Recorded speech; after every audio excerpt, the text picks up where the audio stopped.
நேரடியான அரசியல் தலையீடு இருக்கலாம், திமுகவினுடைய தலையீடு இருக்கலாம்னு நான் பார்க்குறேன். நான் பிஷப் ஹவுஸுக்கெல்லாம் இவங்க பயப்படுவார்களான்லாம் நான் நினைக்கிறேன். திமுகவுக்கு தான் பயப்படுவாங்க நான் நம்புறேன். திமுகவிலேருந்து அவங்களுக்கு தகவல் வந்திருக்கும். திமுகவினுடைய மாவட்ட செயலாளர் கூட்டு சொல்லியிருப்பாரு, வட்ட செயலாளர் கூட்டு சொல்லியிருப்பாரு. திமுக வட்ட செயலாளர் கூப்பிட்டு சொன்னால் கூட தொடநடுங்கிற அளவுக்கு தான் இன்னைக்கு காவல்துறை இன்ஸ்பெக்டர் இருக்கிறார்கள் என்று தான் நான் நம்புறேன். ஒரு செல்வ பெருந்தகை கண்டிக்கல. காங்கிரஸ்ல தலைவர்கள்னு சொன்ன ஒருத்தர் கூட கார்த்தி சிதம்பரம் அலுவலகத்தில் குண்டு வெடித்ததே அப்படின்னு யாரும் கண்டிக்கல. திமுகவை சேர்ந்த யாரும் கண்டிக்கல. இஸ்லாமிய இயக்கங்கள் யாருங்க கூட்டணி எந்த இஸ்லாமிய இயக்கமும் கண்டிக்கல, எந்த கம்யூனிஸ்ட் இயக்கமும் கண்டிக்கல. நிர்மலா சீதாராமன் அவர்கள்ட்ட தைரியமா கேள்வி கேட்க முடியும். பிரெட்டுக்கு ஒரு ஜிஎஸ்டி, ஜாம் தடவினா ஒரு ஜிஎஸ்டி என்று கேள்வி கேட்க முடியுமானா அதே கேள்வியை உதயநிதியிட்டோ ஸ்டாலின்ட்டையோ செந்தில் பாலாஜிட்டையோ இவர்களா கேட்க முடியுமான்னு எனக்கு தெரியாது. இதே வெங்கடேசன் தான் வந்தே பாரத் ட்ரெயினை பத்தி மட்டமா பேசினது. வந்தே பாரத் வந்து விட்டது, வந்தே பாரத் வந்து விட்டது, அதனால காமன் மேனுக்கு பிரயோஜனம் என்ன இருக்குன்னு பேச. அப்போ ஏர்போர்ட்ல காமன் மேனுக்கு என்ன பிரயோஜனம் இருக்கு? இதுக்கு மட்டும் சிகரெட்டு வர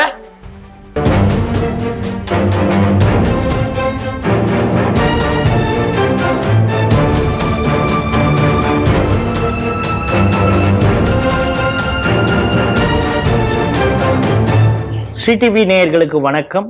இன்றைய செய்திகள் சிந்தனைகள் நிகழ்ச்சிக்கு உங்களை வரவேற்கிறோம். முதலில் இன்றைய முக்கிய செய்திகளை பார்ப்போம். திருநறையூரில் கிறிஸ்தவ மதமாற்றத்தை எதிர்த்தவர் கைது. சிசிடிவி கேமராவை உடைத்து கார்த்தி சிதம்பரம் ஆபீஸ் மீது குண்டுவீச்சு. மதிய உணவு சாப்பிட்ட அரசு பள்ளி மாணவர்கள் உடல்நலம் பாதிப்பு. தமிழக மக்களுடன் பழகிய 54 மாதம் ஒரு பொற்காலம். ஆளுநர் RN ரவி. சிலிண்டர் தட்டுப்பாடு உண்மையா வதந்தியா? ஊடக செய்திகளால் மக்கள் அச்சம். இன்றைய செய்திகள் குறித்து தனது கருத்துக்களை நம்மிடையே பகிர்ந்து கொள்ள நமது அரங்கத்திற்கு ஒரே நாடு இதழின் ஆசிரியர் திரு ராம நம்பிநாராயணன் அவர்கள் வந்திருக்கிறார். ஸ்ரீடிவி நேயர்கள் சார்பாக அவரை வரவேற்கிறேன். வணக்கம். வணக்கம் ராஜேஷ். நேற்று நம்முடைய ஸ்ட்ரீட் டிவியில் ஒரு ஷார்ட்ஸ் ஒன்று போட்டிருந்தோம். ஆதித்யா அப்படிங்கிறவர், அவர் பகுதியில், அதாவது திருநறையூருங்கிற பகுதியில் ஒரு 9 பேர் வந்து அந்த பக்கத்தில் மதமாற்றம், அந்த பகுதி பெரும்பாலும் இந்துக்கள் இருக்கக்கூடிய பகுதி, அங்கே வீடு வீடாக போய் மதமாற்றம் செய்கிறாங்க. அவர்கிட்ட வந்து அவர் சும்மா ஒரு வாக்குவாதம் பண்ணுறார். இங்கே இந்துக்கள் இருக்கிற பகுதியில் நீங்கள் ஏன் மதமாற்றம் பண்ணணும், இந்த இடத்துக்கெல்லாம் எதுக்கு வரீங்க? இல்லை, நாங்கள் சும்மா வந்தோன்னா அந்த பேம்ப்ளெட்ஸ்லாம் பார்த்துட்டு இதுன்னு. அதுக்கப்புறம் அங்கே போய் கேட்குறாங்க. அவங்க இல்லை, எங்களை பைபிள்லாம் படிக்க சொன்னாங்கன்னு அந்த வீட்டில் இருக்கிறவங்க சொல்கிறாங்க. அதனால் சைமல்டேனியஸாக இவர் அவர் தெரிஞ்ச ஒரு நண்பர்கிட்ட ஃபோன் பண்ணோன்னே அவங்க போலீஸ் ஸ்டேஷனுக்கும் தகவல் கொடுக்குறாங்க. இந்த மத்தியில் இந்த வீடியோ வந்து சமூக வலைத்தளங்கள், அது நம்ம ஸ்ட்ரீட் டிவியில் போட்டோடனே பெரிய அளவு வைரல் ஆகுது. இன்றைக்கி காலையில் அந்த மதமாற்றத்தை எதிர்த்து கேள்வி கேட்ட ஆதித்யா அப்படிங்கிற நபரை கைது செய்திருக்கிறது காவல்துறை. அந்த கைது ஆரம்பத்தில் எங்கே வச்சுருக்காங்கன்னே தெரியல. இன்னைக்கு இப்போ நம்ம ரெக்கார்ட் பண்ணிகிட்டு இருக்கோம். இது வரைக்கும் அதாவது கோர்ட் மேஜிஸ்ட்ரேட் முன்னால் நிறுத்தலை. என்ன பண்ண போகிறாங்க அப்படின்னு தெரியல. இந்த செய்தி எப்படி பார்க்குறீங்க? அதாவதுங்க, இந்த கிறிஸ்தவ மதமாற்ற கும்பல் அப்படித்தான் சொல்லுவேன் நான். காலங்காலமா இந்து பகுதியில் போய் நோட்டீஸ் கொடுக்கறதும் பிரச்சாரம் பண்றதும், பாவிகளேன்னு ஆரம்பிச்சு பிரச்சாரம் பண்றதும் வழக்கமாக இருக்கிறது. இது விவேகானந்த சாமி இதை கண்டனம் பண்ணியிருக்கிறார். சுதந்திர போராட்ட காலத்துல எண்ணற்ற சுதந்திர போராட்ட வீரர்கள் இந்த மாதிரி அசிங்கத்தை கண்டனம் பண்ணியிருக்கிறார்கள். ஆனா இத்தனை வருஷம் ஆயும் அவங்க அதை மாற்றவே இல்லை. கிறிஸ்தவர்கள் ஒரு ஹிந்து ஏரியாவில் போய் சம்பந்தமே இல்லாத வீடுகளில் போய் கொடுத்து இயேசு வருகிறார், இங்கே தான்லிங்க நாடார் சொன்ன மாதிரி டாய்லெட், பஸ் ஸ்டாண்ட் டாய்லெட்டில் கூட எழுதி போட்டு இயேசு வருகிறார். இது என்ன ஒரு விதமான மனவியாதியா என்று நமக்கு புரிவதில்லை. அவங்க ஒரு வீடு வீடாக போய் கொடுக்குறாங்க. ஹிந்து ஏரியாவில் இந்த தம்பி ஆதித்யா தம்பி தட்டி கேட்கிறார். திருநறையூர் கும்பகோணம் நாச்சியார் கோயில் பக்கத்தில் இருக்கிற ஒரு இவர் தட்டி கேட்ட உடனே விவாதம் வருகிறது. அவர் சொல்றாரு, உங்களை யாரு இங்க வர சொன்னா, உங்க பின்னால யாரு இருக்கா, இந்த இடத்த லொக்கேஷனை சொன்னது யாரு, அதை சொல்லுங்க அப்படின்னு கேட்குறேன். அந்த வீடியோ நான் பார்த்தேன். ஆனால் அதை அவங்க சொல்லவே மாட்டேங்கிறாங்க. அதுக்கப்புறம் அவங்க கிளம்பி போயிடுறாங்க. ஏன்னா ஏன்னாங்க, நீங்கள் சொன்ன மாதிரி போலீஸ் ஸ்டேஷனில் புகார் கொடுக்குறார்கள். போலீஸ் வருகிறத அவங்களை விசாரித்து அவங்க வந்த 3 2 வீலர் நம்பர்லாம் குறிச்சிட்டு அவங்க பேரை குறிச்சிட்டு வெளியில் அனுப்பிடுறாங்க. அவங்களும் போயாச்சு, இவங்களும் போயாச்சு. எந்த கைகலப்பும் இல்லை, எந்த தவறான வார்த்தைகள் யாரும் பேசலை. அந்த வீடியோ ரொம்ப தெளிவாக இருக்கு. ஏன் நீங்கள் வாரீங்க, யார் பின்னாலங்கிறத தவிர அவரும் எதுவும் பேசலை. இன்னும் நல்லா சொல்றாரு, உங்க கூட பெண்கள் இருக்காங்க, அதனால நான் கண்ணியமா உங்களை வெளியில் அனுப்புறேங்கிற வார்த்தையே ரொம்ப தெளிவாக சொல்லுகிறார். 1க்கு 2 முறை அதுதான் அவர் சொல்றாரு. அதான் சொல்றாரு. அதனால எந்த ஒரு பெரிய கான்ஃபரன்டேஷனோ எதுவுமே வரல. இந்த வீடியோ நம்ம ஸ்ரீ டிவியில வைரல் ஆன உடனே அவர்களுக்கு ஒரு ஆஹா, அந்த முகமெல்லாம் தெரிஞ்சு போச்சே அப்படின்னு ஒரு கோபமா என்னன்னு தெரியாது. அவங்க நாச்சார் கோயில் போலீஸ் ஸ்டேஷன்லேருந்து வந்து இவர்களை காலையில் 6 மணிக்கு அழைத்து செல்கிறார்கள். நான் தகவல் விசாரித்தேன். அழைத்து சென்றவர்கள் எங்கே அழைத்து செல்கிறார்கள்னா, இப்போ நாச்சார் கோயில் போலீஸ் ஸ்டேஷனில் தான் வச்சிருக்கணும். அங்கேருந்து அங்கே தான் கூட்டு போகணும். இங்கே என்ன பண்ணுறாங்க, திருவிடைமருதூரில் டிஎஸ்பி வீட்டு பக்கத்தில் அங்கே இருக்கிற குவார்ட்டர்ஸில் ஒரு வீட்டில் கொண்டு வைக்கிறார்கள். இது கைது செய்பவரை, அதாவது நீங்க கஸ்டடியில எடுக்கிறீங்கன்னு வச்சுப்போம், கஸ்டடியில எடுப்பவர்களை எங்கே வைக்க வேண்டும் என்று ஒரு ரூல் இருக்கா இல்லையா? யாரா கண்டு வீட்டுல கொண்டு வைக்க முடியுமா? சமீபத்தில் நடந்த மிக சமீபத்தில் நடந்த செய்தி நமக்கு நல்லா இருக்கும். இப்போது வரை கோர்ட்டு வந்து எல்லாரையும் உண்டு இல்லைன்னு பண்ணிட்டு இருக்காங்க. இந்த சிவகங்கையில நடந்தது, அஜித்குமார்ங்கிற ஒரு நபரை வந்து அடிச்சே கொண்டாங்க அப்படிங்கிறது. அவரு இதே மாதிரி ஏதோ ஒரு இடத்துல வச்சுதான் அடிச்சாங்கிறது அப்படிங்கிறது தான் ஒரு செய்தி. இல்லை, நான் என்ன சொல்லுகிறேன், அந்த கைது செய்தவர்களை கைது செய்தனா நீங்க எப்படி ஒரு வீட்டுக்கு கூப்பிட்டு போய் வைக்க முடியும்? நேரம் போலீஸ் ஸ்டேஷனுக்கு தானே கூட்டணும், இன்னொரு இடத்துக்கு ஏன் கூப்பிட்டு போறீங்க? ஸோ கைது செய்து நேரடியாக ஸ்டேஷனுக்கு கூட்டிட்டு வராத எந்த காவல்துறை அதிகாரியும் அவர் பதவியிலிருந்து விலக்கப்படுவார். அவ்வளவுதான் நான் சொல்லுவேன். ஏன்னா அவங்க ரகசிய இடத்துல கொண்டு போய் விசாரிக்கிறார்கள் அப்படின்னு சொல்றது எப்படி விசாரிப்பாங்க? அதுக்கு எந்த அதிகாரம் இருக்குன்னு எனக்கு தெரியல. கோர்ட்ல நீங்க ப்ரொடியூஸ் பண்ணி விசாரிக்கிறதுக்கு அதுக்கு உங்களுக்கு அதிகாரம் இருக்கு. ரகசிய இடம் என்பதெல்லாம் அதிகாரம் இருக்கிற மாதிரி எங்கேயும் தெரியல. ஆகையினால அந்த முதல் குற்றவாளி என்று டிஎஸ்பியும் அந்த இன்ஸ்பெக்டரையும் தான் பார்க்கிறேன். இப்போ உடனடியாக இவர்களை காலையில கைது பண்ண உடனே இந்து இயக்க பிரமுகர்கள் அங்கே போகிறாங்க, போய் விசாரிக்கிறாங்க, எங்கெங்க கொண்டு வச்சிருக்கீங்கன்னு சொல்ல மறுக்கிறாங்க. அதுக்கப்புறம் ஒரு வாக்குவாதம் நடைபெறுகிறது, எல்லாமே நடைபெறுகிறது. நான் பெயிலபிள் போடுகிறார்கள். நான் பெயிலபிள் போட்ட உடனே அந்த டிஎஸ்பிட்ட கேட்குறாங்க, என்ன சார்? அந்த டிஎஸ்பி மேலிடத்துலேருந்து வந்திருக்கு சார், அதனால ஒன்றும் பண்ண முடியாதுன்னு ஒரு 3 மணி நேரம் காண போகிறார். இப்போ இந்த மேலிடம்னா யார்? அடுத்த கேள்வி எனக்கு வருகிறது. இப்போ ஜிஆர்எஸ் கேஸ்ல, திருப்பரங்குன்ற கேஸ்ல இதுவரைக்கும் அந்த கலெக்டரோ எஸ்பியோ, நான் மேலிடம்ங்கிறது நினைக்கிறது அவங்களுடைய ஹையர் அபிஷியல் நினைக்கிறேன். நீங்க என்ன பிஷப் ஹவுஸ் மாதிரின்னு ஏதாவது நினைக்கிறீங்களா? இல்ல, நான் எல்லாத்தையுமே நினைக்கிறேன். அரசியல் தலையீடாவோட கூட நினைக்கிறேன். நேரடியான அரசியல் தலையீடு இருக்கலாம், திமுகவினுடைய தலையீடு இருக்கலாம்னு நான் பார்க்கிறேன். நான் பிஷப் ஹவுஸுக்கெல்லாம் இவங்க பயப்படுவார்களான்லாம் நான் நினைக்கிறேன். திமுகவுக்கு தான் பயப்படுவாங்க நான் நம்புறேன். திமுகவிலேருந்து அவங்களுக்கு தகவல் வந்திருக்கும். திமுகவினுடைய மாவட்ட செயலாளர் கூட்டு சொல்லியிருப்பாரு, வட்ட செயலாளர் கூட்டு சொல்லியிருப்பாரு. திமுக வட்ட செயலாளர் கூப்பிட்டு சொன்னால் கூட தொடநடுங்கிற அளவுக்கு தான் இன்னைக்கு காவல்துறை இன்ஸ்பெக்டர் இருக்கிறார்கள் என்றுதான் நான் நம்புறேன். அவ்வளவுதான். ஆகையினால உடனே மேலிடம்னு சொல்லிட்டு டிஎஸ்பி 3 மணி நேரம் காணாமல் போயிட்டாருன்னா, எங்க காணாமல் போயிட்டாருன்னு எனக்கு தெரியல, என்ன வேலைக்கு போனாருன்னு எனக்கு தெரியல. போயிருக்கலாம், அவருக்கு வேலை இருந்திருக்கலாம், போயிருக்கலாம். நான் பெயிலபிள் போட்டிருக்கதாக நாங்கள் சொல்கிறோம். நான் பெயிலபிள் எப்படி போட முடியும்? என்ன அஃபென்ஸ் கமிட் பண்ணார் இவர் நான் பெயிலபிள் போடுறதுக்கு? ஒன்றுமே எனக்கு தெரியல. ஏதாவது இவங்ககிட்ட சாட்சி இருக்கிறதா? ஒன்றுமே சாட்சி கிடையாது. அப்போ இந்த மாதிரி பொய்யாக வழக்கு தொடுக்கக்கூடிய காவல்துறை அதிகாரிகளை கோர்ட் தண்டிக்க வேண்டும். அப்படிதான் நான் நினைக்கிறேன். இதை இப்படிலாம் நான் விடக்கூடிய ஒரு விஷயமா நான் நினைக்கிறேன். அப்போ யார் என்ன பண்ண முடியும்? அதாவது ஒரு இடத்துக்கு மதமாற்றம் செய்ய வருகிறார்கள் என்றால், அனுமதி இல்லாமல் வருகிறார்கள் என்றால், அவர்களை வெளியில் அனுப்புறதுதான் காவல்துறை வேலை. அதை சமுதாயத்தில் ஒருத்தர் எந்த ஒரு விதமான ஒரு பிரச்சனையும் இல்லாமல் அமைதியாக செய்கிறார்னா அவர் மேல நீங்க நடவடிக்கை எடுப்பீர்கள், அவரை கைது பண்ணுவீர்கள் என்றால், அப்போ இந்த அரசாங்கமும் காவல்துறையும் மத மாற்றத்தை ஏற்றுக்கொள்கிறதா?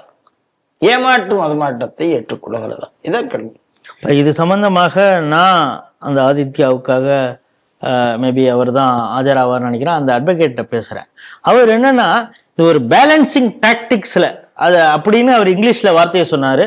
நான் வந்து ஒரு சாதாரண நான் எப்படி புரிஞ்சேன், இது கட்ட பஞ்சாயத்து பண்றதுக்கு அப்படின்னு. என்ன அவர் சொல்றாருன்னா, திருமங்கலக்குடி அப்படிங்கிற ஒரு இடத்துல அங்க இருக்கக்கூடிய ஜமாத்தார்கள் எல்லாருமே சேர்ந்து திடீர்னு நைட்டு ஒரு மிகப்பெரிய போராட்டத்தை நடத்திருக்கிறாங்க, கண்டன ஆர்ப்பாட்டத்தை நடத்திருக்காங்க. என்ன அப்படின்னா, ஈரான்ல அந்த காமேனியை வந்து கொல்லப்பட்ட உடனே மெழுகுவத்தி எல்லாம் ஏந்தி இது பண்றாங்க. அந்த இடத்துல வந்து ஒரு விசிக பிரமுகரை வச்சு பேசுறாங்க. அவரு இந்திய தேசியத்திற்கு எதிராகவும் பிரதமர் மோடிக்கு எதிராகவும் பல விஷயங்களை அவர் பேசுறாரு. இது குறித்து பாஜகவினரும் இந்து அமைப்பை சார்ந்தவர்களும் ஒரு புகார் கொடுத்திருக்காங்க. இப்ப நீ அந்த புகாரை அங்க சம்பந்தப்பட்டவர்களை கைது செய்யல, ஆனா இங்க கைது நடந்திருக்கு. இப்ப நீங்க அதை இது பண்ணீங்கன்னா இதையும் நாங்க அப்படியே விட்டுருவோம் அப்படிங்கிறதுக்காக ஒரு பஞ்சாயத்து பண்றதுக்காக இது பண்ணியிருக்காங்களோங்கிற எங்களுக்கு அச்சம் வருகிறது அப்படின்னு அவர் சொல்றாரு. இல்ல, அதாவது வக்கீல் தரப்புல அவர் சொல்றதுல ஒரு நியாயம் இருக்குது. 4 நாட்களுக்கு முன்னால நடுராத்திரி, அதாவது இரவு நேரத்துல ஈரானுக்கு ஆதரவாக ஒரு கூட்டம் போட்டவர்கள் மீது ஹிந்து இயக்கங்கள் தான் புகார் கொடுத்து அவங்க மேல எஃப்ஐஆர் பதிவு செய்யப்படுகிறது அப்படின்னு நான் நம்புறேன். எஃப்ஐஆர் போட்டாங்க நான் நம்புறேன். ஆனா கைதெல்லாம் பண்ணல. இப்ப என்ன சொல்றாங்க, அவர் என்ன சொல்றாரு, இப்ப உங்கால வெளியிட விடணும்னா அந்த கேஸை நீங்க வாபஸ் வாங்கிக்கோங்க அப்படின்னு சொல்லாமல் அப்படின்னு நான் என்ன சொல்றேன், அதுவும் இதுவும் ஒண்ணா. அந்த ஆள் வந்து அதாவது ஈரானுக்கும் இஸ்ரேலுக்கும் உள்ள பிரச்சனை, ஈரானுக்கும் அமெரிக்காவுக்கும் உள்ள பிரச்சனைக்கு பிரதமர் மோடியை தரக்குறைவாக பேச வேண்டிய அவசியம் கிடையாது. அதுலயும் இந்திய நாட்டினுடைய இறையாண்மையை பத்தி பேச வேண்டிய அவசியம் கிடையாது. அது சம்பந்தம் இல்லாததை சம்பந்தப்படுத்தி பேசி இந்த நாட்டினுடைய பிரதமரை மட்டமா பேசி இந்த நாட்டினுடைய இறையாண்மையை கேள்விக்குரியதாக்கிய ஒரு ஆளையும் மதமாற்றம் செய்ய வராதப்பா உன் வேலையை பார்த்துட்டு போ, உனக்கு யார் அனுமதி கொடுத்தா இங்க வரத்துக்குன்னு கேட்கிற ஒரு ஆளும் எப்படி ஒன்னா இருக்க முடியும்? அதுதான் சொல்றேன், இந்த அத்தனை எண்ணங்களும் இந்த காவல்துறையினுடைய எண்ணங்கள் எல்லாம் இந்த காக்கி சட்டையினுடைய ஏதோ முன்னால கருணாநிதி ஒரு தடவை சொன்னார், இவங்களெல்லாம் ஈரல் கெட்டு போச்சுன்னு. அப்படி என்னைக்குமே இவங்களுக்கு ஈரல் வந்து நல்லா இருக்காதாங்கிற எண்ணம் தான் வருது. இப்படித்தான் அழுகி போய் இருக்குமா, ஒரு பார்வையே கிடையாதாங்கிற எண்ணம் தான் வருது. இவர்களுக்கு காக்கி சட்டை தேவைதானா?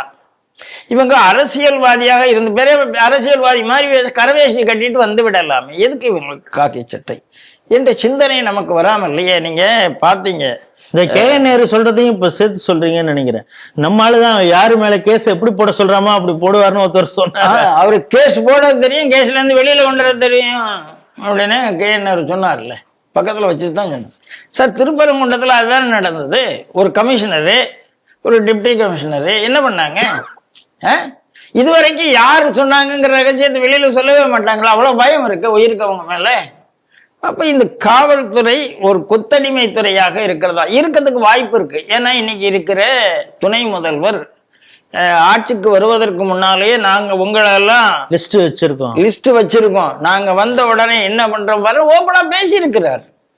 அதை யாரும் கண்டிக்கல, இன்னைக்கு யாரும் கண்டிக்கல. அதனால இந்த காவல்துறை முதல்ல தன்னுடைய போக்கை மாற்றிக்கொள்ள வேண்டும். யாராவது அந்த மாதிரி அழுத்தம் கொடுத்தா இந்த அழுத்தம் எல்லாம் வேண்டாங்க, சட்டப்படி வேலை முடிஞ்சு போச்சு, நீங்க போனது தப்பு தான் அப்படின்னு சொல்லக்கூடிய தைரியம் காவல்துறைக்கு வர வேண்டும். அந்த தைரியம் இல்லாதவர்கள் காவல்துறையில் இருப்பதற்கு அருகதையற்றவர்கள். ஆகவே இங்க இருக்கிற டிஎஸ்பி, இன்ஸ்பெக்டர் இவர்களுக்கு எந்த அருகதையும் கிடையாது என்பதுதான் என்னுடைய பார்வை. இப்ப நமக்கு என்ன ஒரு ஐயப்பாடு வருதுன்னா, இதே இடத்துல தீகா அந்த அமைப்பை சேர்ந்த ரமேஷ் அப்படிங்கிறவர் அவர் கும்பகோணத்துல ஒரு மீட்டிங்ல பேசுறாரு, இந்துக்கள் வேசி மகன்கள்னு பேசுறாரு. அவர் மீதும் பெரிய கடுமையான நடவடிக்கை இந்த காவல்துறை எடுத்தது மாதிரி தெரியல. பலரும் இதுக்காக இந்து அமைப்பினர் மிகப்பெரிய போராட்டத்தை எல்லாம் கூட நடத்தினாங்க. ஆனா இதுக்கு உடனே அடுத்த நாள் காலையில 6 மணிக்கு ஒரு இன்ஸ்டாகிராம் வீடியோ கொஞ்சம் வைரல் ஆன உடனே அரெஸ்ட் பண்றாங்கன்னா நமக்கு புரியலையே. ராஜேஷ், இந்த திருநறையூர் ரமேஷ் வந்து அவ்வளவு மட்டமா பேசினது எனக்கு நன்றாக ஞாபகம் இருக்கிறது. ஏன்னா ஸ்ரீடிவில இதே விஷயத்தை பத்தி நீங்களும் பாஸ்கரன் தான் பேசுறீங்க, நானும் பாஸ்கரன் தான் பேசியிருக்கிறோம். அதனால அதைத்தான் நான் மீண்டும் சொல்கிறேன், காவல்துறை ஈரக்குலை இல்லை என்று சொல்லுகிறேன். ஈரம் வந்து அழுகி போய்விட்டதுன்னு சொல்றதுக்கு காரணம் அதுதான். ஏன்னா ஹிந்துக்களெல்லாம் வேசி மகன்னு சொல்ற ஒரு ஆள் மேல நீங்க அவ்வளவு ஹிந்து இயக்கங்கள் போராட்டம் நடத்தியும் அவர்கள் மேல உங்களால் வழக்கு தொடர்க்க முடியவில்லை, அவர்களை அரெஸ்ட் பண்ண முடியவில்லை என்று சொன்னால், முதல்ல அதெல்லாம் பண்ணிட்டு வந்துட்டு ஆதித்யா மேல கை வைக்கட்டுமே கேட்கிறேன். உங்களுக்கு அந்த குறைந்தபட்சம் நீங்க நியாயம் பண்ணணும்னு நினைச்சா முதல்ல இந்த ரமேஷை அரெஸ்ட் பண்ணுங்க, அப்புறம் இந்த உள்ள இந்த மத மாற்றம் செய்ய போனாங்களே அவங்கள அரெஸ்ட் பண்ணுங்க, அதுக்கப்புறம் ஆதித்யாவை அரெஸ்ட் பண்ணுங்க. இவங்க சார், ஒரு குற்றம் நடந்த இடம்னு ஒண்ணு இருக்குல்ல சார், குற்றம் நடந்த இடம் எங்க நடக்குது? இவங்க மத மாற்றம் செய்ய போனா அந்த இடத்துல நடக்குது. ஏன் அந்த பெண்கள் இருக்கிற இடத்துல போய் ஆதித்யா பேசினாரா? இல்ல அந்த 9 பேர் இருக்கிற இடத்துல போய் ஆதித்யா பேசினாரா? இவங்க ஏன் இங்க வந்தாங்கிறதான கேள்வி. அப்ப குற்றம் செய்ய வந்தவர்கள்ட்ட இவர் கேள்வி கேட்கிறார். எல்லை தாண்டி வந்தவர்கள் அவர்கள். இது நேச்சுரல் ஜஸ்டிஸ் எங்க இருக்குன்னு நான் கேட்கிறேன். இப்போ ஒரு ஆள் கும்பகோணத்துல பொதுக்கூட்டத்துல பேசுகிறார், அவர் மேல ஏன் வழக்கு தொடுக்க முடியலன்னு கேட்கிறேன். அதெல்லாம் விட்டுட்டு தன்னுடைய இடத்துல இருந்து கொண்டு ஏன் அநியாயம் பண்றேன்னு ஒருத்தர் கேட்கிற, அவரை அரெஸ்ட் பண்ணிட்டீங்கன்னா அப்ப இவர்களுக்கு பகுத்தறிவுன்னு சொல்றாங்கன்னா, அந்த அதுக்கு எத்தனையோ வார்த்தை சொல்லிருக்க, அந்த பகுத்த ஆய்வு கூட பண்ண முடியாத அளவுக்கு தான் காவல்துறை இருக்கிறதா என்பதுதான் என்னுடைய கேள்வி. காங்கிரஸ் எம்பி கார்த்தி சிதம்பரம் அவருடைய காரைக்குடி பாராளுமன்ற அலுவலகத்துல பெட்ரோல் குண்டு போட்டிருக்காங்க. பெரிய சேதாரம் இல்லை அப்படின்னா கூட இப்போ எல்லாரும் என்ன சொன்னாங்கன்னா, ஒரு கட்சியுடைய மிக முக்கியமான தலைவர், அதுவும் எம்பி, பாராளுமன்ற கூட்டத்தொடர் வேற நடந்துகிட்டு இருக்கு, அவருடைய அலுவலகத்தில் வந்து அவ்வளோ அசால்ட்டாக வந்து பெட்ரோல் பாம்பு போட்டுட்டு போகிறாங்க அப்படின்னு. இந்த செய்தி எப்படி பார்க்குறீங்க? ஏற்கனவே இதே ஸ்ரீடிவியில் நான் கார்த்தி சிதம்பரம் அவர்களை பாராட்டி இருக்கிறேன். ஏன்னா எல்லா இடத்துலையும் அவர் கரெக்டான விஷயத்த ஓரளவு சொல்றார். இவிஎம்எஸ் நிரூபிச்சு காமிங்கப்பா, நான் அதை வச்சு தானப்பா ஜெயிச்சுட்டு இருக்கிறேன், எல்லா இடத்துலையும் விபேடு கூட எனக்கு டேலியாக தானப்பா வந்திருக்கு அப்படின்னு ஒரு வார்த்தை பேசுகிறார். நீட் வேணுங்கிறத தெளிவா பேசுகிறார். சித்திரை புத்தாண்டு, ஆமாங்க நான் சித்திரை புத்தாண்டு தான், நான் அதைத்தான் கொண்டாடுவேன், இன்னொரு தமிழ் புத்தாண்டு எனக்கு கிடையாது என்று தெளிவாக சொல்கிறார். நான் பஞ்சாங்கம் பார்த்துட்டு தான் நாமினேஷனே ஃபைல் பண்றேன் அப்படிங்கிறதெல்லாம் அவர் சொல்லுகிறார். பிரதமர் மோடிக்கு இருக்கிற அந்த செல்வாக்கு ராகுல் காந்திக்கு இல்லை என்பதை காங்கிரஸ் ஒப்புக்கொள்ள வேண்டும் சொன்னது காங்கிரஸ்காரனுக்கு கோபம் வந்துட்டு. உண்மை தானேங்க. நான் சொல்றேன், நீங்க அதுக்கு தக்க உங்களை வளர்த்துக்குங்க அதனுடைய அர்த்தம். நீ எப்படி சொல்லலாம்னா சொல்லலாம், உண்மையை தானே சொல்லியிருக்காரு. அதனால அதே மாதிரி தான் இந்த ஈரான் விஷயத்துல அவர் ஒரு உண்மையை சொன்னார். என்ன சொன்னாரு? நான் வந்து ஈரானை ஆதரிக்க மாட்டேன், அங்க நடந்தது வந்து ஒரு காட்டுமிராண்டி அரசாங்கம், மனித அந்த வார்த்தை எனக்கு கரெக்டாக ஞாபகம் இல்லை, ஆனா வந்து சொன்னார் சொந்த மக்களை குண்டுக்கு வைத்த ஒரு அரசாங்கம், ஒரு சர்வாதிகார அரசாங்கம் தான்ங்கிறதெல்லாம் சொல்லிட்டார். ஆனால் அந்த நாட்டுக்குள்ள புகுந்து அந்த நாட்டுடைய அதிபரை இன்னொரு நாடு கொள்வதை என்பதை என்னால் ஏற்றுக்கொள்ள முடியவில்லை அப்படிங்கிறத சொல்லியிருக்கார். இதுல என்ன தப்பு இருக்குன்னு எனக்கு தெரியல. ஆனால் இந்த ஜிகாதிகள் உடனடியாக அவருக்கு எதிராக போராட்டம் நடத்துகிறார்கள், போராட்டம் நடத்துகிறாங்க, கொடும்பாவி எரிக்கிறாங்க. அப்ப எந்த அளவுக்கு இந்த இடத்துல அவர்களை நாம் வளர விட்டு இருக்கிறோம்ங்கிறது தான் உண்மை. நீங்க தமிழ்நாட்டுல எந்த ஜிகாத்திகள் அரசு செய்தப்பட்டாலும் அதை என்ஐஏ செய்திருக்குமே தவிர தமிழ்நாடு காவல்துறை ஒண்ணுமே செய்திருக்காரு. அது தொடர்ந்து அதுதான் நடந்து கொண்டு வருது. அதனாலதான் என்ஐஏவும் இங்க வேண்டாங்கிறாங்க. அதனாலதான் இப்ப என்ஐஏ வேண்டாம் சொல்ல. பாம்பே படம் மணிரத்னத்தினுடைய பாம்பே படத்தை தான் உடனே அவர் வீட்டுல பெட்ரோல் குண்டு வெடித்தது. நான் என்ன சொல்றேன், அப்போ யார் இஸ்லாத்தை பத்தி எது பேசினாலும் அந்த வீட்டுல பெட்ரோல் குண்டு வெடிக்கிறது என்றால் இது தொடர்ந்து நடந்து வருகிறது அல்லவா? அவர் மட்டும் இல்ல, கமலஹாசன் வீட்டும் நாங்க அப்படி போடுவோம்னு வேற மிரட்டினாங்க சார். கமலஹாசனுக்கு நேரடியா மிரட்டல், நீ மணிரத்னம் வீட்டுல நடந்ததை மறந்து விட்டாயா அப்படின்னு தான் கேட்டாங்க. அன்னைக்கு இருந்த சிஎம் வந்து உனக்கெல்லாம் நாங்க அத்தனை தேட்டர்ல பாதுகாக்க முடியாதுங்கிற வார்த்தையும் அன்னைக்கு சொன்னாங்க. அப்போ ஒரு எந்த அளவுக்கு இங்க ஜிகாத்திகள் ஊக்குவிக்கப்பட்டு இருக்கிறார்கள்ங்கிறத நான் பாக்குறேன். இப்ப நீங்க அந்த கார்த்தி வீட்டுல அந்த அலுவலகத்துல வெடிச்ச குண்டு வெடிப்புக்கும் அதற்கு முன்பு நடந்த போராட்டத்தையும் சேர்த்து பாக்குறீங்க? கண்டிப்பா. ஏன்னா அவங்க தானே குடும்பாவே எரிச்சாங்க சார். எல்லாரும் என்ன சொல்றாங்கன்னா, ஒரு பிரபலமான ஒரு நாளிதழ் தன்னுடைய வீடியோல என்ன பண்றாங்கன்னா, 2 விதமான விஷயம் இருக்கிறது. ஒண்ணு தாவேகாவுக்கு ஓட போகணும் என்பதை இவருடைய குறியாக இருந்தது. காங்கிரஸ் அடிமட்ட தொண்டராக இருந்தது. அதை இவங்க தடுத்து விட்டார்கள் அப்படிங்கிற மாதிரி சொல்றாங்க. சார், எனக்கு தெரிஞ்சு கார்த்தி சிதம்பரம் அதை தடுத்திருக்கிறதுக்கு வாய்ப்பு இல்லை. ஏனென்றால் இவரெல்லாம் அதிகாரத்தில் பங்கு கேட்டவர் தான். கார்த்தி சிதம்பரமோ மாணிக்கம் தாக்கூரோ ஜோதிமணியோ அவங்கள தனியா விமர்சனத்தை அப்பாற்பட்டு வைத்து கொண்டு அதிகாரத்துல பங்கு கேட்டவர்கள் தான். ஆனால் இவருடைய தந்தையார் தான் அதிகாரத்துல பங்குங்கிற வார்த்தையை கடைசி வரைக்கும் சொல்லல. இப்ப பஞ்சாயத்து பண்ணி முடிச்சிருக்குது அவர் தான். அதுக்கும் கார்த்தி சிதம்பரத்துக்கும் சம்பந்தம் இல்லை. இது அரசியல் பார்வையாளர்களுக்கு தெரியும். ஆகையினால அந்த அரசியல் காரணங்களுக்காக குண்டு போட்டிருப்பாங்க அப்படின்னா அந்த குண்டு சிதம்பரம் வீட்டுல தான் விழுந்திருக்கணும். கார்த்தி சிதம்பரம் வீட்டுல விழ வேண்டிய அவசியம் கிடையாது. அவ்வளவுதான். எம்பி ஆபீஸ்ல விழ வேண்டிய அவசியம் கிடையாது. அதனால போலீஸ் திசை திருப்புவதற்கு சொல்லக்கூடிய காரணம் இதாக இருக்கலாமே தவிர உண்மையில் இது ஜிகாத்திகள் கைவண்ணம் தான். ஏன்னா தூக்கி எறியறாங்க, எரிஞ்ச உடனே அது அந்த முற்றத்துல எரியுது, தீ எரியுது. தீ எறிந்த உடனே அந்த சிசிடிவியை உடைத்து விட்டு செல்கிறார்கள். அப்படிதான் செய்தி. அப்ப சிசிடிவியை உடைச்சதுனால அதனுடைய இது பதிவாகாதுங்கிறது எப்படி இவங்க எவ்வளவு புத்திசாலித்தனமா இருக்காங்கிறது எனக்கு புரியல. இந்த இவிஎஸ் மாதிரி ஒரு புத்திசாலித்தனம் அவங்ககிட்ட இருந்திருக்கும் போலுக்கு. அப்போ இது ஜிகாத்திகளுடைய கைவண்ணம்ங்கிறத எனக்கு மாட்டு கருத்து கிடையாது. அதாவது காங்கிரஸ்ல தலைமையை எதிர்த்தால் அவர்கள் மீது தாக்குதல் நடக்கும், ராகுல் எதிர்த்தால் தாக்குதல் நடக்கும், சோனியாவை எதிர்த்தால் தாக்குதல் நடக்கும். இதுக்கு நான் நிறைய உதாரணம் சொல்ல முடியும். ராஜேஷ் பைலட்லேருந்து மாதவராவ் சிந்தியாலேருந்து ஜிஜேந்திர பிரசாத்லேருந்து வரிசையா கேசவர சித்தாராம் கேசரியை உள்ள தூக்கி போட்டதுலேருந்து டாய்லெட்டில் போட்டு அடைச்சதுலேருந்து சொல்லலாம். அதே மாதிரி இது காங்கிரஸ் பண்ணியிருக்குமா அப்படின்னா பண்ணியிருக்காது.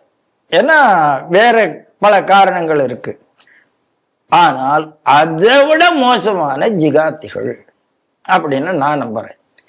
ஏன் இன்னும் நம்புறேன்னா, இதுவரைக்கும் எந்த காங்கிரஸ்காரர்களும் இதை கண்டிக்கல.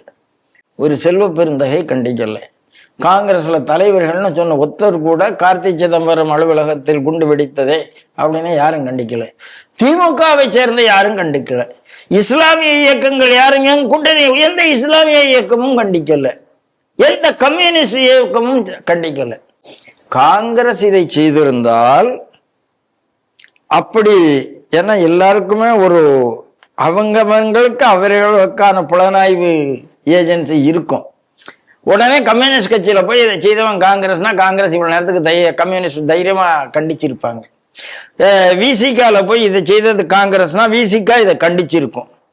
அப்ப இதுவரைக்கும் இவர்கள் யாரும் கண்டிக்கவில்லை என்றாலே இந்த பொட்டத்தனத்துக்கு காரணம் இதை ஜிகாத்திகள் பண்ணியிருக்காரு நம்ம புரிஞ்சுக்க வேண்டியதான். காங்கிரஸ் செய்திருந்தா கண்டிச்சிருப்பாங்களே. ஆகையினால இது ஜிகாத்திகள் வேலை. நம்ம ஒரு விளக்கத்திற்கு சொல்ல வேண்டியது இருக்கு. ஜிகாதிகள்னு சார் ரொம்ப தெளிவா சொல்றார். நம்ம யாரையும் குறிப்பிட்டு சொல்லல. அந்த ஜிகாதி எண்ணம் யார் இருந்தாலும் அவன் இதை செஞ்சிருப்பான். ஆமா சார், அவ்வளவுதான் சார். நான் என்ன சொல்றேன், அதாவது நாம் எப்போதுமே என்ன சொல்றோம், எல்லா முஸ்லிம்களும் பயங்கரவாதிகள் இல்லை. ஆனால் பயங்கரவாதிகள் எல்லாம் முஸ்லிம்களாக இருக்கிறார்களேங்கிறது குஷாபா தாக்கரே சொன்னார். நான் அப்படி கூட சொல்லலை. ஜிகாத்திகள் என்ற வார்த்தையைத்தான் மீண்டும் மீண்டும் சொல்கிறேன். ஏன்னா இந்த ஜிகாத் கான்செப்ட் ஆஃப் ஜிகாத் தான் சார் பிரச்சனை. ஆகினால்தான் கல்கத்தா குரான் பெட்டிஷன் வந்தது. எனக்கு சிடிவியில் கல்கத்தா குரான் பெட்டிஷன் பற்றி தனியாக ஒரு எபிசோடு பண்ணலாம். ஏன் நடந்தது, எப்படி நடந்தது, என்னென்னலாம் சொன்னார்கள் சொல்லலாம், தப்பு இல்லை. ஆகையினால இது ஜிகாத்திகளுடைய வேலை. தமிழகத்தில் ஜிகாத்திகள் எப்படி ஊக்குவிக்கப்பட்டிருக்கிறார்கள், இதை கார்த்தி சிதம்பரம் அவர்கள் புரிந்து கொள்ள வேண்டும். இதைத்தான் மத்தியில் காங்கிரஸ் வளர்த்திருக்கிறது என்பதையும் அவர் புரிந்து கொள்ள வேண்டும். அதுதான் என்னுடைய கோரிக்கை. கோவை கவுண்டம்பாளையம் பகுதியில் அரசு பள்ளி, அந்த பள்ளியில் மதிய உணவு சாப்பிட்ட 43க்கும் மேற்பட்ட மாணவர்களுக்கு உடல்நலக்குறைவு ஏற்பட்டிருக்கு. காரணம், அந்த உணவில் ஏதோ பள்ளி விழுந்திருக்கு அப்படிங்கிறதுனால பாய்சனஸ் இதை ஆயிடுச்சு.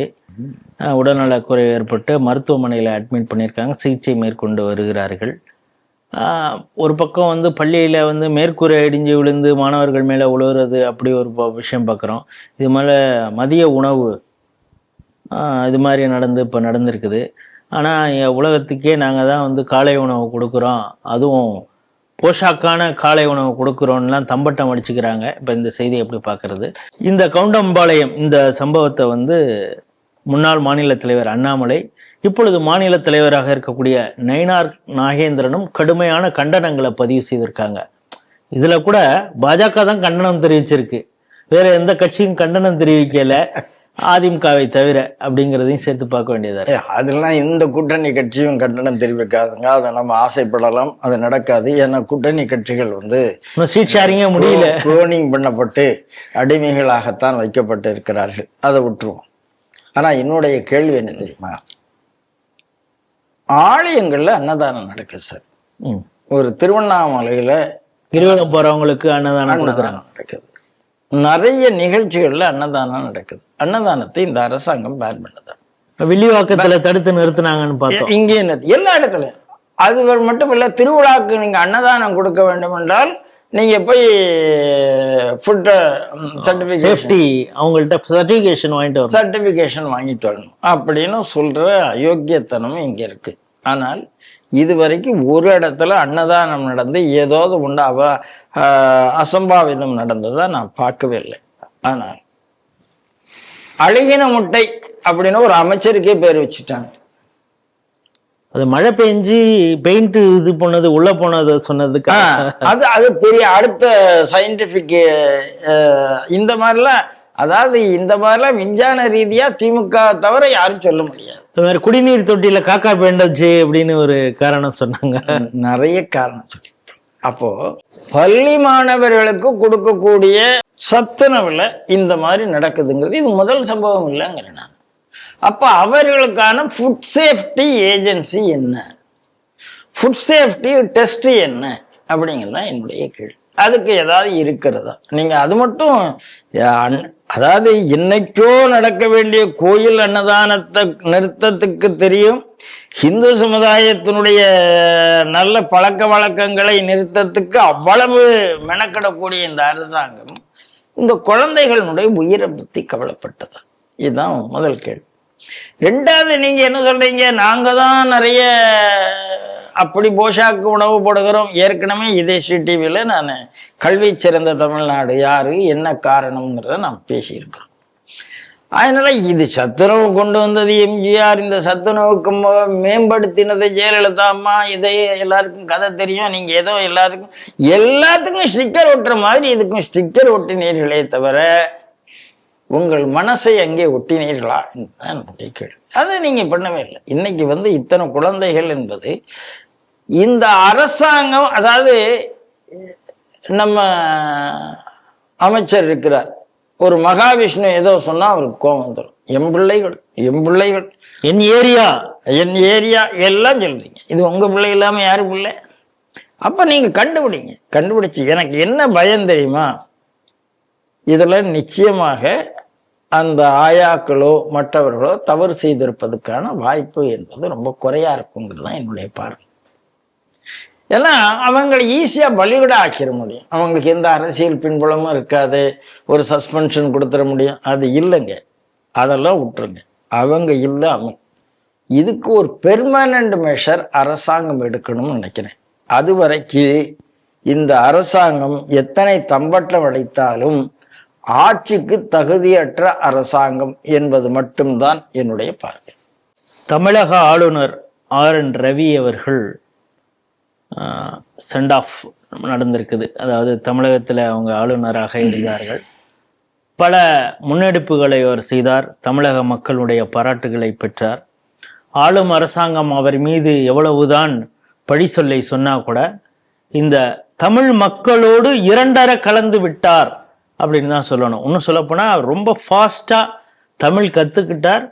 அவரால் ஒரு கடைசியாக அவர் கலந்து கொண்ட ஒரு கூட்டத்தில் 8 நிமிடங்கள் தமிழில் மட்டுமே பேசினார் அப்படிங்கிற விஷயத்தை பார்க்குறோம். அதையெல்லாம் மனசுல வாங்கி இந்த தமிழருடைய கடும் உழைப்பு, அவங்களுடைய பக்தி, இது வந்து கன்னியாகுமரியிலேருந்து அந்த எண்டுலேருந்து இந்த பக்கம் வரைக்கும் பார்க்கும் பொழுது எல்லாரும் ஒவ்வொருத்தவங்க பகுதி ஒரு மாதிரியாக இருந்தாலும் அவங்களுடைய உழைப்பு, அந்த தன்னம்பிக்கை, இதையெல்லாம் வந்து இருக்கு. இந்த ஆன்மீகம் எல்லாத்துலேயும் நான் இரண்டரை கலந்து விட்டேன். இப்போ நான் வேற எங்கேயாவது போனால் கூட தமிழ்நாட்டை நான் வந்து மறந்துட முடியாது. அந்த 54 மாதங்கள் அப்படிங்கிறது என் வாழ்க்கையில் அது வந்து ஒரு பொற்காலம் அப்படின்னு சொல்லியிருக்காரு. உங்களுக்கு பர்சனலாகவே RN ரவி அவர்களை தெரியும். நீங்களும் பல கூட்டங்களில், அவர் நடத்திய கூட்டங்களில், கவர்னர் மாளிகையெல்லாம் கலந்து கொண்டிருக்கீங்க. நீங்கள் பர்சனலாக அவரை எப்படி பார்க்குறீங்க? அந்த கூட்டத்தில் அவர் பேசுனதை நீங்கள் எப்படி பார்க்குறீங்க? இல்லை பர்சனலாக அறிமுகம் தாண்டி பழக்கம்னு எதுவும் கிடையாது. அதனால பர்சனலாக. ஆனால் நேற்று நடந்த அந்த சிவில் சொசைட்டி ஃபேர்வெல், சமூக அமைப்புகள் அவருக்கு நடத்த அந்த பிரிவு உபசார விழாவுக்கு எனக்கும் அழைப்பு இருந்தது. நானும் பேசியிருந்தேன், போயிருந்தேன். நம்ம வேத விஞ்ஞான ஆராய்ச்சி மையத்தினுடைய பாலகௌதமனுக்கு அழைப்பு இருந்தது. அவரும் வந்திருந்தார். நாங்கள் 2 பேரும் சேர்ந்த மேடையில் ஏறி கிரீட் பண்ணக்கூடிய ஒரு வாய்ப்பு எங்களுக்கு இருந்தது. ஆனா நான் அந்த அறிக்கை, அவர் விடுத்த அறிக்கைக்கு அப்பாற்பட்டு அந்த சிவில் சொசைட்டி ஃபேர்வெல்ல அவர் என்ன பேசினாரோ அதுதான் அறிக்கையாக வந்திருக்கதாக நான் பார்க்கிறேன். அதை விட அறிக்கை கொஞ்சம் நல்லாவே இருக்குன்னு நான் பார்க்கிறேன்.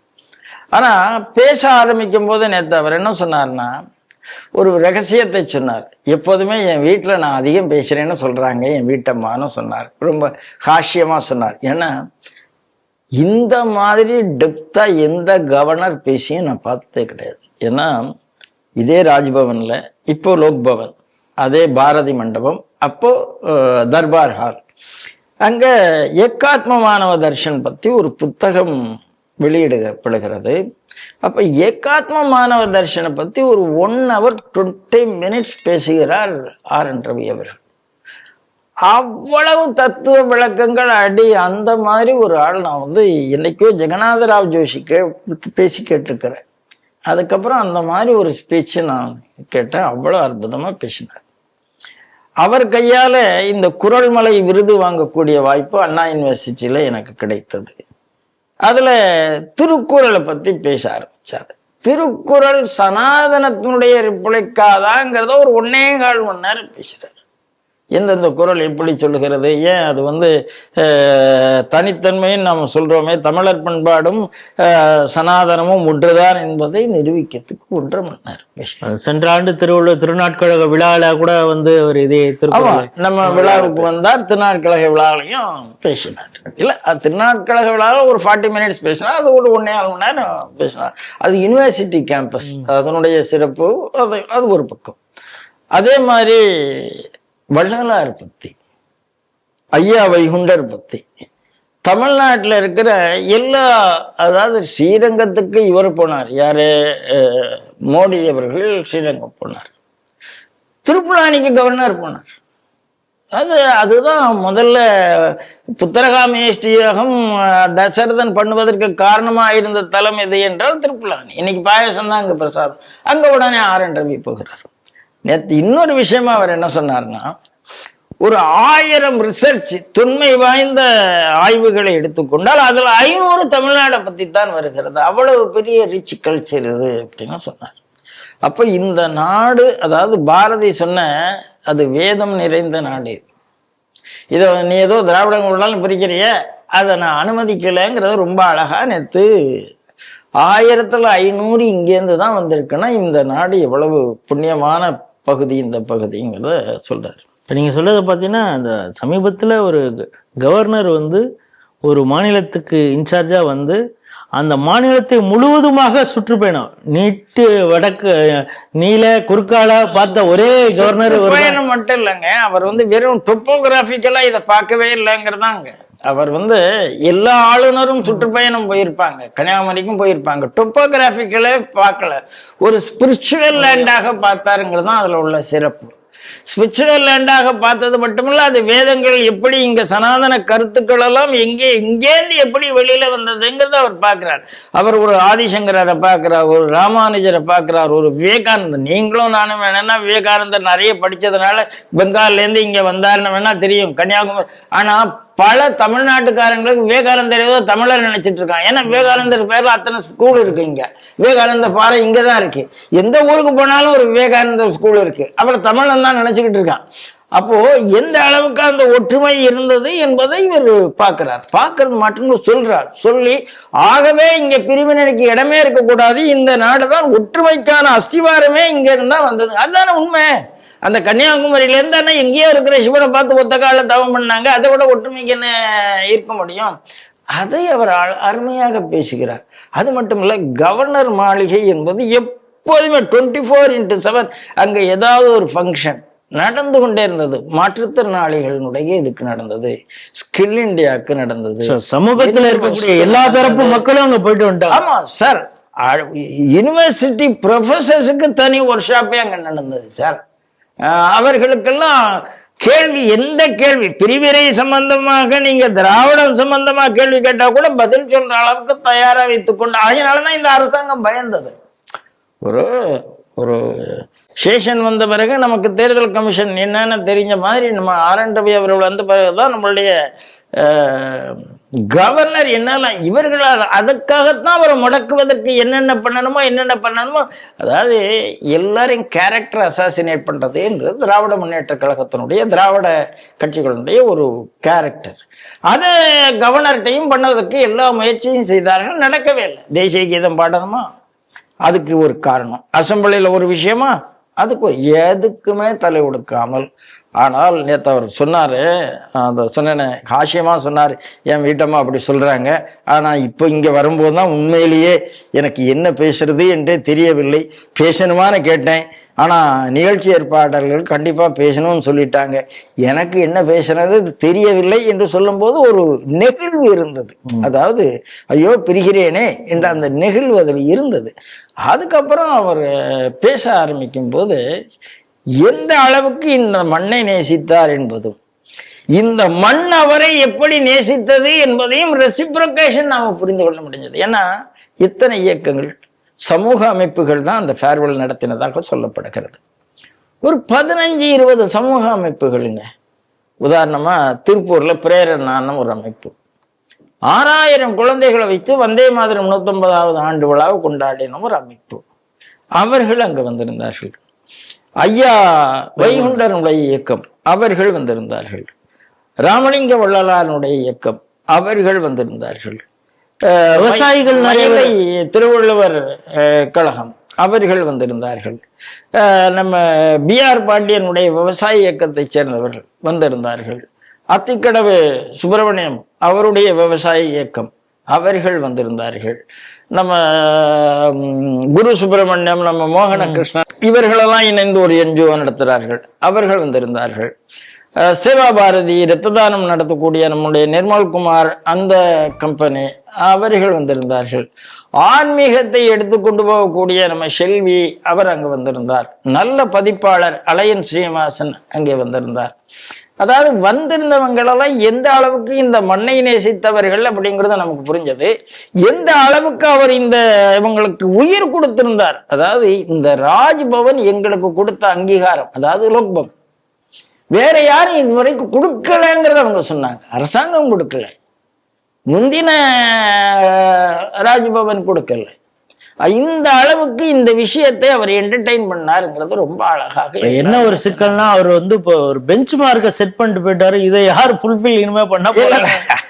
அந்த பெஞ்ச் மார்க் இனிமே யாருக்கும் வருமானம் நம்ம சொல்ல முடியாது. ஆனால் ஒரு அற்புதமான அந்த இன்னைக்கு அவருடைய அறிக்கையில கூட அவர் அத்தனை தேசிய தலைவர்கள் பெயரை சொல்லி இருக்கிறார், அத்தனை ஆன்மீக தலைவர்கள் பெயரை சொல்லி இருக்கிறார், அத்தனை சுதந்திர போராட்ட வீரர்கள் பேரை சொல்லியிருக்கிறார். இதெல்லாம் சொல்லிட்டு இந்த மண்ணு கூட 54 மாதம்ங்கிறது, இந்த 54 மாசத்தை நான் ரொம்ப பெருமிதமாக நினைக்கிறேன். அவர் சொல்லும் போது அவர் அதாவது இந்த மண்ணின் மாண்பை, மண்ணின் மனத்தை புரிந்து கொண்ட ஒருவர் அர்த்தம். இந்த மண்ணின் மனத்தை புரிந்து கொண்டு இதை அந்நியப்படுத்துவது தகாது என்பதை சொல்லக்கூடிய தைரியம் வாய்ந்த ஒரு நபராக அவர் தெரிகிறார். அதனால நிறைய பேர் நேற்று வாழ்த்தும் போது சொன்னாங்க, நீங்க வெஸ்ட் பெங்கால் கவர்னரா போறீங்க, அங்கேருந்து நேரடியா ஜனாதிபதியாகத்தான் போவீர்கள் அப்படிலாம் 2-3 பேர் அந்த அளவுக்கு ஒரு நெகிழ்வு அங்கே இருந்தது. எல்லாரும் வாழ்த்தினார்கள். அவரும் இன்னொரு வார்த்தை கடைசியா சொன்னார், நான் எங்க இருந்தாலும் அது உங்களுக்கெல்லாம் ஒரு வீடு, உங்க எல்லாருக்கும் இனிமே நினைச்சுக்கங்க வெஸ்ட் பெங்கால்ல ஒரு வீடு இருக்குன்னு நினைத்து கொள்ளுங்கள் அப்படின்னு சொல்லி அது எப்படிங்கிறதையும் அழகா எக்ஸ்பிளைன் பண்ணி, நான் எங்கு போனாலும் அங்கு உங்களுக்கு அது ஒரு மொழி, என் வீடு உங்கள் வீடு தான் என்பது மாதிரி ரொம்ப அற்புதமா பேசியிருந்தார். ஆர்.என். ரவி அவர்களை மாதிரி இந்த தேசத்தையும் தெய்வீகத்தையும் தமிழ் மண்ணையும் நேசித்தவர்கள் யாரும் கிடையாது. இதை தமிழர்கள் புரிந்து கொள்ள வேண்டும். பிரிவினை பிரச்சாரத்துக்கு அவர்கள் இடம் கொடுக்க கூடாது என்பதுதான் இந்த இடத்துல நாம சொல்லக்கூடிய செய்தியா இருக்கும். இதைத்தான் அவர் சொல்லக்கூடிய செய்தியாகவும் இருக்கும் என்று நான் நம்புகிறேன். அவர் போற இடத்துல ரொம்ப அற்புதமாக இருப்பார். தேசியத்தோட இந்த ஸ்பிரிட்டோட தான் அவர் வாழ்நாள் முழுக்க இருப்பார் என்று நான் நம்புகிறேன். ஸ்ரீ டிவி சார்பாக அவருக்கு ஒரு பிரியா விடை நம்ம கொடுக்குறோம். இந்த மாநிலத்தின் பாதுகாப்பு குறித்து அதிகமாக ஒரு கவலைப்பட்ட ஒரு கவர்னர் அப்படிங்கிறதையும் நம்ம இந்த நேரத்தில் மறந்துட முடியாது. அடுத்த செய்திக்கு போகலாம். நேற்று பார்த்தீங்கன்னா பாராளுமன்றத்தில் ஒரே அமளி தும்மளி, பிரதமர் மோடியே பதவி விலகணும் அப்படின்ட்டாங்க. என்னடா அப்படின்னா சிலிண்டர் எங்கேயுமே கிடைக்கல அப்படின்னு. சரி, பாராளுமன்றத்தில் அப்படி கிளப்பி விட்ட உடனே அதை உடனே கேரி பண்ணணும்ல இங்கே இருக்கக்கூடிய எல்லா மீடியாக்களும் அதை பற்றிய, குறிப்பாக தமிழ் ஊடகங்கள் முழுதும் எங்கே பார்த்தாலும் சிலிண்டர் இல்லை, ஹோட்டல் இனிமேல் நடக்காது, டீ உங்களுக்கு ஒரு கிளாஸ் டீ கூட இனிமேல் கிடைக்காது அப்படின்னு. அதுக்கு தகுந்த மாதிரி ஹோட்டல் உரிமையாளர்கள்லாம் உடனே வந்து பேட்டி கொடுத்து 2 நாளைக்கு தான் எங்கள்கிட்ட சிலிண்டர் இருக்குது, இனிமேல் ஹோட்டலில் திறக்க முடியாது அப்படியா இப்படின்னு அவங்க ஒரு பக்கம் பேச, அப்புறம் எல்லா சிலிண்டர் டெலிவரி பண்ணக்கூடிய கம்பெனிகள்லையும் போய் மக்கள் முற்றுகையிட்டு நாங்கள் சிலிண்டர் புக் பண்ணியிருக்கோம், உடனே எங்களுக்கு டெலிவரி வேணும்னு கேட்டு அதை வந்து ஒரு ஃபோக்கஸ் பண்ணி வீடியோலாம் எடுத்து மீடியாக்கள் போட்டன.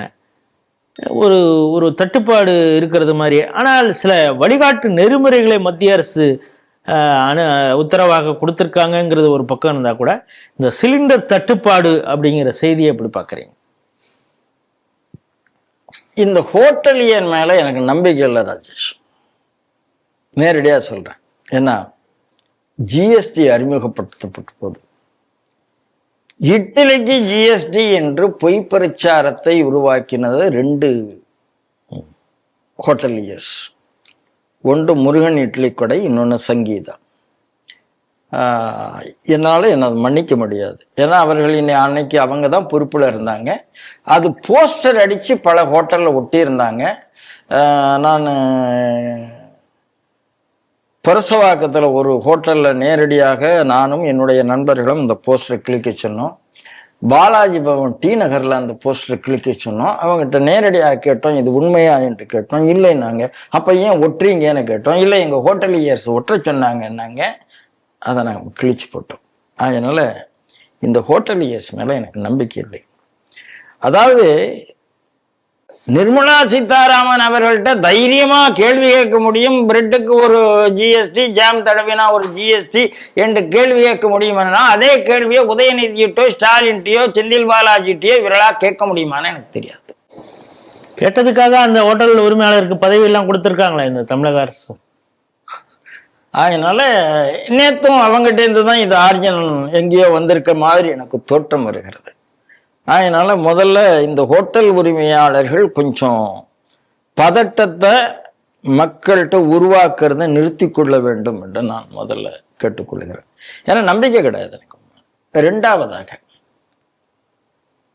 என்ன சிலிண்டர் தட்டுப்பாடுன்னு எனக்கு புரியல. அதாவது 75 நாட்களுக்கு நம்மகிட்ட கையிருப்பு இருக்கிறது என்பதை அரசாங்கம் அறிவித்தாச்சு. அறிவித்தது மட்டும் இல்லாம ஒரு சிலிண்டர் புக்கிங்க்கு 25 நாள் டைம் வேணும் என்று சொல்லி இருக்கிறது. இதுல என்ன தப்பு இருக்குன்னு எனக்கு தெரியல. இல்ல சார், நீங்க நல்லா பாருங்க. காங்கிரஸ் ஆட்சியில ஒரு குடும்பத்துக்கு 6 சிலிண்டர் வருஷத்துக்கு, அவ்வளவுதானே, 2 மாசத்துக்கு உனக்கு ஒரு சிலிண்டர் தான் சார். இப்ப 25 நாள்ல நீங்க புக் பண்ணிக்கீங்கன்னு சொல்றதுல உங்களுக்கு என்ன இருக்கு? நீங்க இது யாரெல்லாம் காங்கிரஸ் ஆட்சியில பாத்தீங்கன்னு சொல்லுங்க. ரெண்டாவது, ஒரு சிலிண்டர் வேணுமென்றால் அன்னைக்கும் 15 நாளைக்கு முன்னால புக் பண்ணித்தானே ஆகணும். 2 வாரத்துக்கு முன்னால. இன்னைக்கு தானே சார் நீங்க இன்னைக்கு புக் பண்ணி நாளைக்கு வாங்குறீங்க சார். இன்னைக்கு புக் பண்ணி இன்னைக்கே வாங்குறீங்க சார். இது எப்போ சார் நடந்தது? மோடி ஆட்சியில தானே நடந்தது. மோடி ஆட்சியில தானே 10 கோடி பேருக்கு இலவச சிலிண்டர் கொடுத்தது. நீங்களா கொடுத்தீங்க? நீங்க ஏதோ கொடுத்த மாதிரி, அதாவது கொடுத்ததே போல எல்லாத்தையுமே இது. இந்த எதிர்கட்சிகள் இருக்கு, ரஷ்யால இருந்து ஆயில் இறக்குமதி செய்யும் போது என்ன பேசினாங்க? இதனால் மக்களுக்கு என்ன பிரயோஜனம்? அதானிக்கா கிடைக்கிறது? அதானியும் அம்பானிக்கும் கிடைக்கிறது. அம்பானிக்கும் கிடைக்கிறது. ஏன்டா அப்ப அதானிக்கு அம்பானிக்கும் உள்ள ஆயில் தானடா இன்னும் வாய பத்த வேண்டியதானடா? ஏன் பேசுற? அப்போ மக்களுக்கு போல தெரிஞ்சுதானே பொய் சொன்ன. உன் நாக்கு அப்ப பொய் சொல்லித்தான் இல்லையா? இப்ப அதானிக்கும் அம்பானிக்கும் உள்ள லாபம் குறைந்து விட்டதுன்னு கொண்டாடணுமா வேண்டாமா?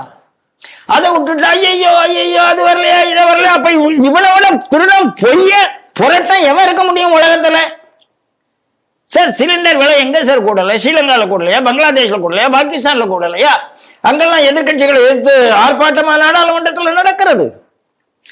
என்ன கேடுகட்ட ஜென்மங்கள் நீங்க! எதிர்கட்சியா, எதிரி கட்சியா, இந்திய எதிரி கட்சியா? அதாவது நீங்க இந்தியன் ஆப்போசிஷன் லீடரா அல்லது இந்தியாவுடைய எதிரியாங்கிறத என்னுடைய கேள்வி. Anti Indian, not Indian opposition, you are anti Indian அப்படிங்கிறதை மீண்டும் காமித்துக் கொண்டிருக்கிறார்கள். எப்படி பதட்டம் வரும்?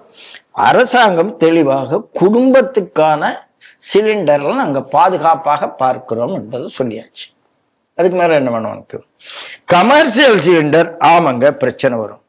கமர்ஷியல் சிலிண்டர் கூட ஹாஸ்பிட்டல்ஸுக்கு அதுல பாதிப்பு வராது, தொழிலகங்களுக்கு பாதிப்பு வராது, கல்வி நிலையங்களுக்கு, ஹாஸ்டல்ஸுக்கு பாதிப்பு வராது. அப்ப எங்க வரும்?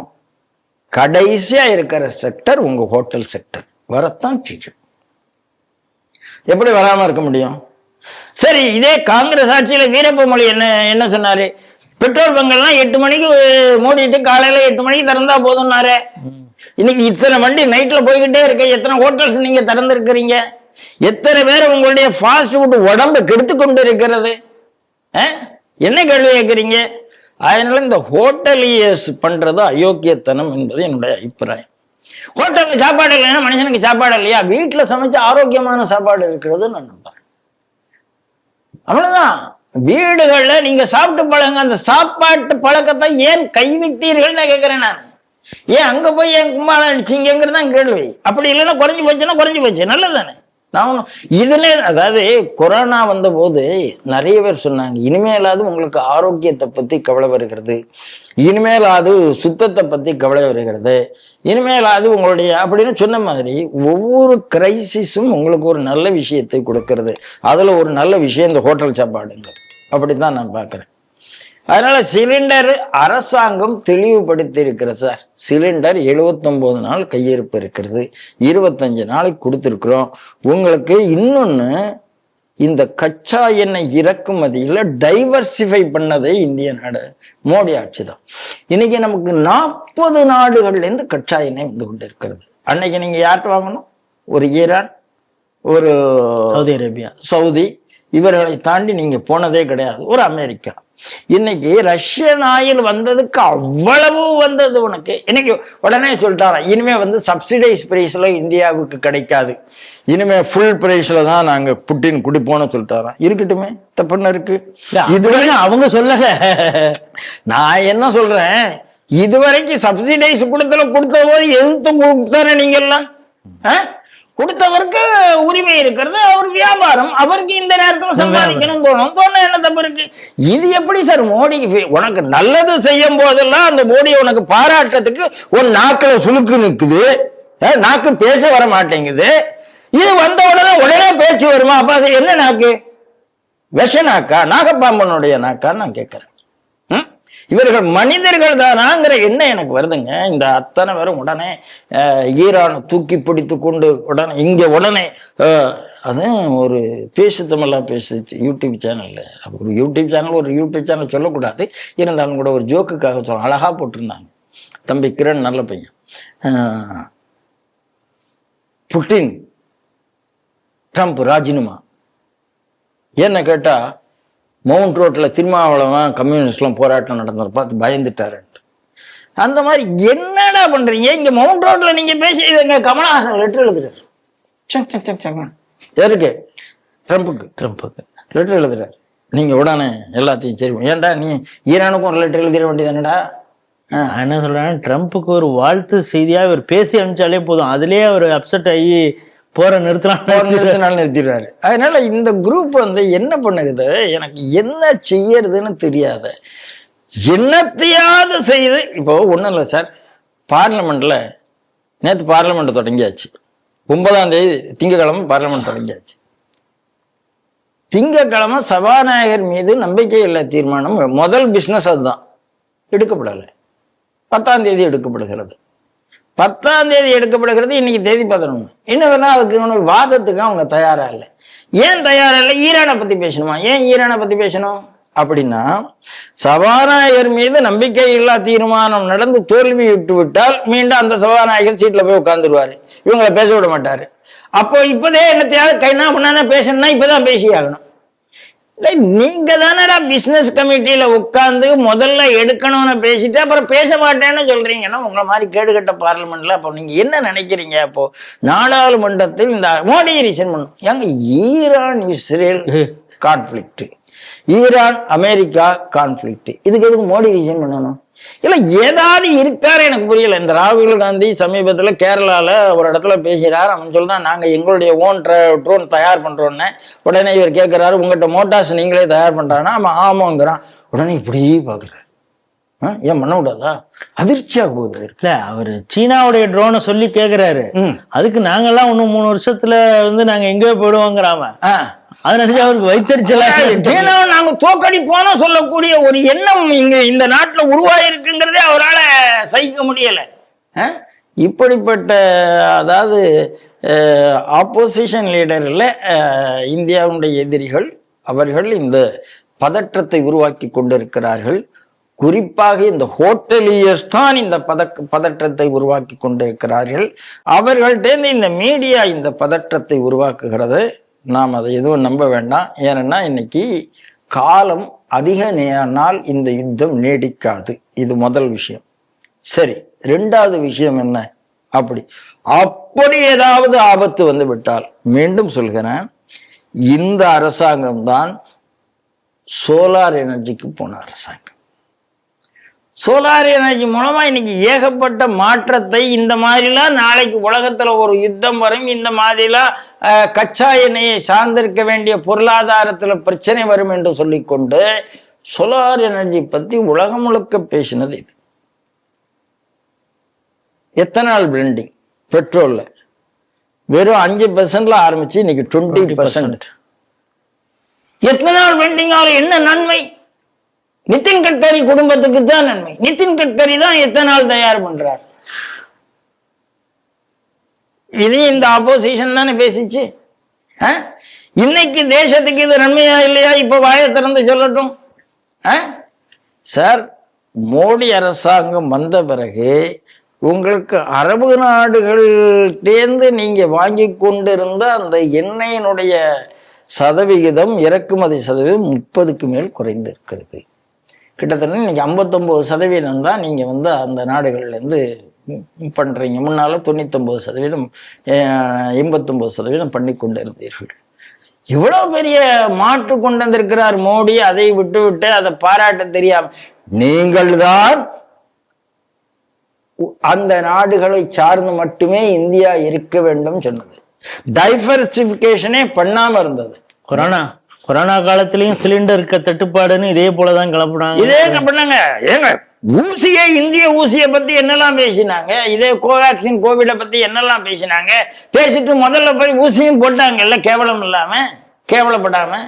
இதே என்ன ஆப்போசிஷன் என்று தெரியவில்லை. இந்த மாதிரி ஒரு மட்டமான ஒரு எதிர்கட்சிகளை இந்தியா புரிந்து கொள்ள வேண்டும், தூக்கி எறிய வேண்டும். கொஞ்சம் பதட்டத்தெல்லாம் உருவாக்கும். எத்தனை சோதனைகள் வந்தாலும் இன்னைக்கு இருக்கிற அரசாங்கம் மாதிரி மக்களை மீட்பதற்கு எந்த அரசாங்கம். இப்ப பாருங்க, அங்கேருந்து 78,000 பேர் வந்தாச்சு.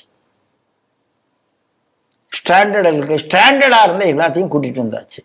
அதுக்கு உடனே ஸ்டிக்கர் வட்டத்துக்கு முன்னாலே இவரை காப்பாற்றுங்கள், நீங்க வெங்கடேஷ் கடிதம் ஏதாவது மோடி காப்பாத்து. நீங்க காவேரி மேலாண்மை நீங்க போராட்டம் நடத்தினதே எதுக்கு? மோடி பண்ணிடுவாருன்னு தெரிஞ்சுதான்.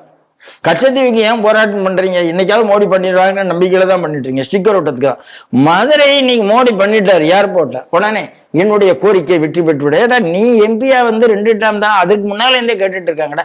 இதே வெங்கடேசன் தான் வந்தே பாரத் ட்ரெயினை பத்தி மட்டமா பேசினது. வந்தே பாரத் வந்து விட்டது, வந்தே பாரத் வந்து விட்டது, அதனால காமன் மேனுக்கு பிரயோஜனம் என்ன இருக்குன்னு பேச. அப்ப ஏர்போர்ட்ல காமன் மேனுக்கு என்ன பிரயோஜனம் இருக்கு? இதுக்கு மட்டும் ஸ்டிக்கர் ஓட்ட வர இதே சு வெங்கடேசன் தாங்க வந்தே பாரத்தை பத்தி மட்டமா பேசிட்டு ஐயோ ட்ரெயின் டிராவல் எல்லாரும் குறைந்து விட்டார்கள். ஏங்க ட்ரெயின் டிராவலர்ஸ் குறைந்து விட்டார்கள்னா இன்னைக்கு எத்தனை பேர் ஏர்போர்ட்ல போறான், எத்தனை பேர் தனியார் வாகனம் வச்சுட்டு இருக்கிறான், ரோடு டிராபிக் எவ்வளவு இருக்கு, இதெல்லாம் உன் கண்ணுக்கு பொருள். அவ்வளவுலையும் பொய் பேசுறது மட்டும்தான் இந்த சு வெங்கடேசனுக்கு மேல.